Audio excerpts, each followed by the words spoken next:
Papo de Mãe chegando na pista aqui conosco. E olha que gostoso! Hoje nós vamos falar dos planos de Deus. Achei super interessante. Qual a diferença entre a pedagogia de Jesus e a pedagogia humana? O que significa a palavra pedagogia? A parte ped é de pediatria, né? E gogia é ensinamento. Nós temos também a andragogia, que é para adultos. Mas nós vamos usar a palavra aqui pedagogia tanto para crianças quanto para adultos. Porque afinal de contas, na caminhada espiritual, a gente ainda é muito criança, né? Então, nós vamos usar a pedagogia. E Deus tem uma forma de ensinamento. Deus usa um ensinamento de acordo com cada um. Por exemplo, o movimento de mães é uma pedagogia de Deus. Porque nós mães não tínhamos tempo para a igreja, a grande maioria, né? Mas a gente leva filho para o balé, leva filho para a escola. O que Deus fez? Trouxe as mães para a igreja para rezar pelos filhos, porque pelos filhos nós viemos, talvez por nós a gente não viria. Então, essa é uma forma de Deus ensinar a cada um de nós como chegar à salvação. Só que o homem nem sempre é fiel a isso. A palavra em Provérbios 19 diz o seguinte, no versículo 21, são muitos os projetos no coração humano, mas é a vontade do Senhor que permanece. Então, o nosso papo hoje vai ser em cima disso. Te convido a pensar se você sabe qual é o plano de Deus na sua vida. Nós não sabíamos. Nós temos aprendido e perguntado ao Senhor o que o Senhor quer para a minha vida, para a sua vida. Por exemplo, eu dizia que ia trabalhar até 85 anos, porque eu era louca pelo meu trabalho. No entanto, Deus está me tirando do meu trabalho para trabalhar na Você vida ainda dele. continua workaholic, mas ela gosta de workaholic de Jesus. É isso aí, né? Então, assim, eu tive que ir abandonando os meus planos humanos para entrar nos planos de Deus. E aí, Aline, a primeira pergunta, né? Quando a gente fala a dificuldade humana em aceitar os desígnios de Deus. Pois é, tia, a gente tem essa dificuldade, né? Deus tem um plano para cada... A tia Ângela falou que Deus tem um plano para cada um de nós, né? E se a gente vê na história da Bíblia, ela mostra muito claro isso pra gente, né? Na história de Abraão, onde ele falou assim, sai, larga tudo e vai para um outro lado. Você já imaginou como foi isso para Abraão? O Antigo Testamento, ele não via Deus, né? Ele escutou aquele chamado e ele largou tudo e foi para o outro lado para ele falar. Deus falou para Abraão que ele faria uma grande nação para ele. A mesma coisa foi o Êxodo com Moisés. Se esses homens da Bíblia falassem, não vou fazer, qual seria o plano de Deus para nós hoje? Lembrando no Êxodo, né, Aline? Porque alguém é bom procurar ir e voltar na história, é o chamado de Moisés, não é isso? Quando Moisés vem para libertar o povo hebreu.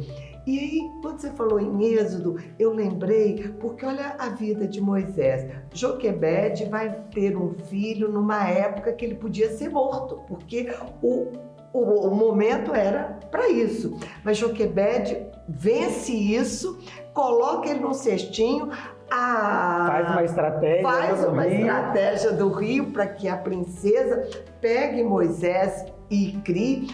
A irmã de Moisés estava lá para poder oferecer a mama. Como a mãe de leite. Moisés, né? Volta para Joquebede amamentar, conhecer a palavra de Deus, volta para a mãe adotiva para conhecer as estratégias egípcias, né, sobre arquitetura, sobre estratégia de guerra, e depois vai para o deserto. E no deserto ele é chamado para poder o quê? Vir libertar o povo hebreu. Parece vida de maluco, idas e vindas. Mas no fundo, Deus tinha um plano para Moisés. É importante ver, tia, a obediência desses homens. Porque muitas vezes Deus chama a gente para um plano e muita gente desobedece. E aí a gente fala assim, por que minha infelicidade está aí?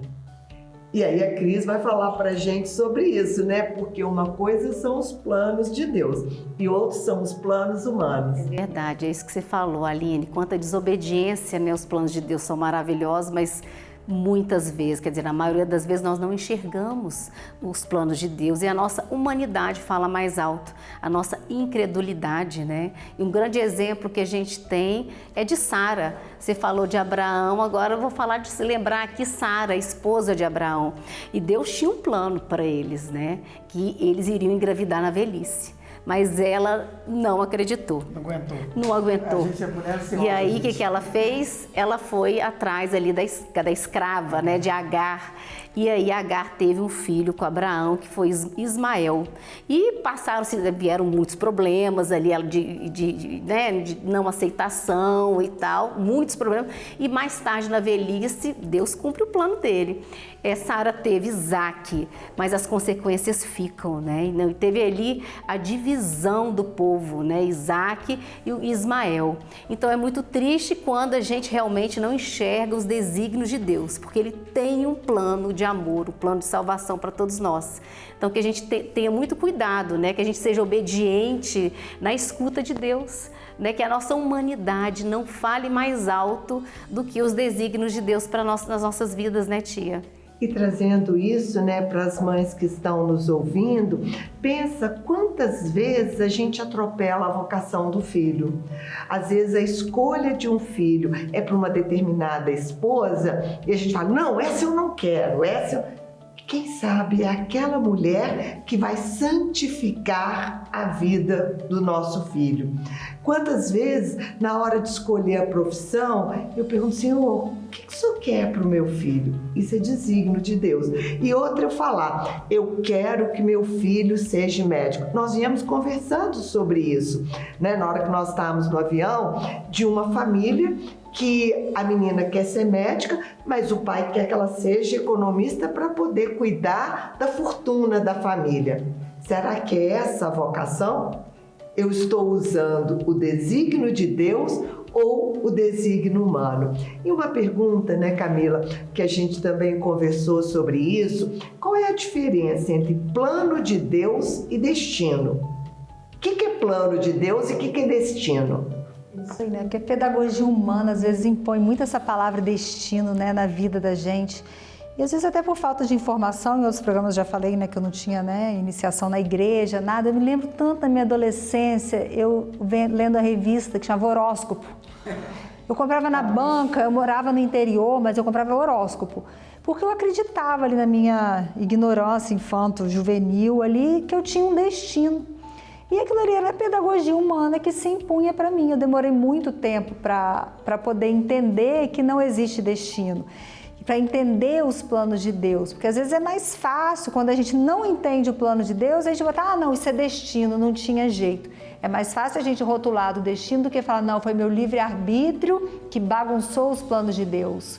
Ou eu não tive paciência porque eu sou humana demais para esperar os planos de Deus. Né? Então, às vezes, é mais fácil a gente dar essa justificativa do que a gente puxar o que realmente é.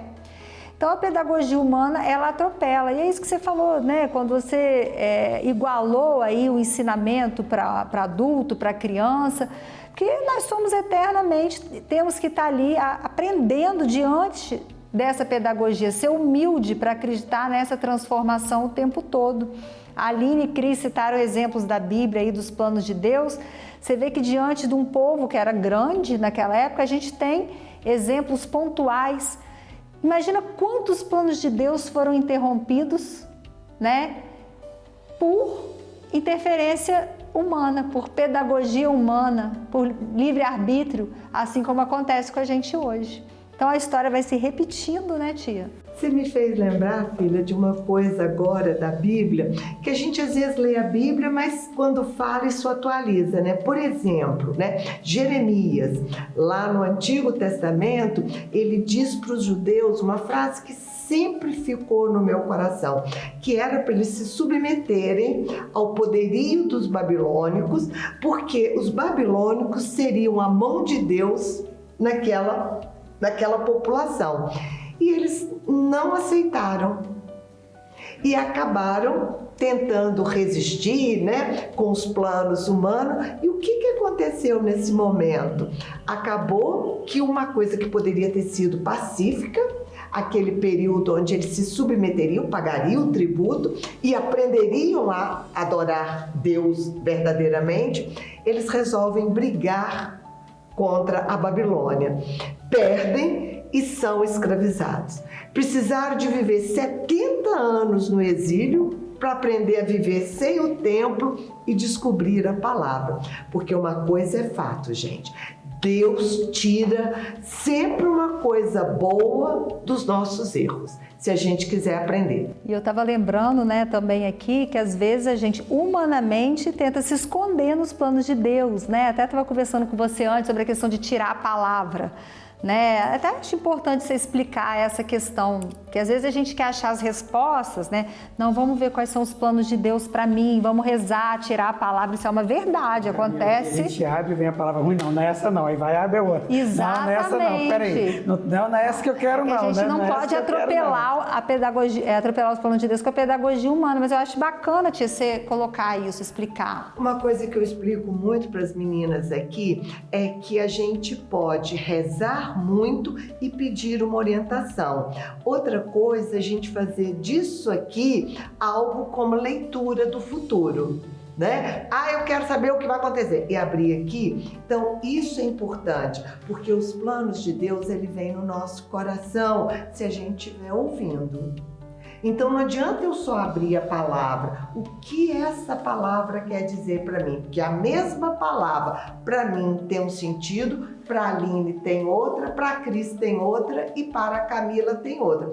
Porque cada um tem um plano. Tia, mas o mais importante é a gente ter mansidão no coração para entender e aceitar o plano de Deus no coração. Então vamos pedir a oração para que a gente possa ter essa mansidão. Coloca mesmo o seu coração no coração de Deus. Peça mesmo a graça de ter um coração manso e humilde. Senhor, como somos rebeldes, Senhor, aos seus planos. Por isso, cultivamos muitos sofrimentos, colhemos muitos caminhos errados. Vem, Senhor, em nosso auxílio. Dê o discernimento ao nosso coração e à nossa mente. E quero te pedir mesmo, Senhor, trabalhe a nossa vontade, para que a minha vontade seja a tua vontade, não como uma ordem, como uma adesão, porque eu sei, Senhor, que o Senhor só quer a minha felicidade. Amém? Amém. Quero agradecer a sua participação em estar conosco nesse papo junto com Maria, todas juntas nesse momento aqui. Quero te convidar a sempre estar presente aqui conosco. Mais uma vez, o nosso muito obrigado. Até a próxima. Até a próxima.